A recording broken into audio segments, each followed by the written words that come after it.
Guys এবার দেখবেন ঈদের দিন হুজুরের হালাল ভালোবাসা।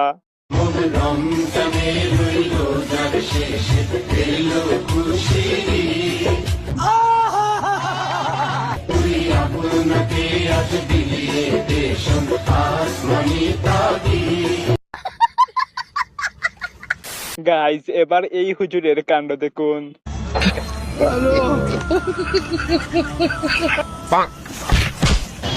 বাইগান আর ইমানদার ব্যক্তি। গাইজ এখন দেখবেন রমজান মাসে চাচা যখন কোনো মেয়ের সাথে ধাক্কা খায় তখন চাচা যা বলে। চাচা রোজা রাখছেন না? মাগরিবের সময় ইফতারের তোমার দাওয়াত আমার বাড়ি আসো। ঠিক আছে চাচা যান। গাইজ এবার দেখবেন ঈদের দিন হুজুরের হালাল ভালোবাসা।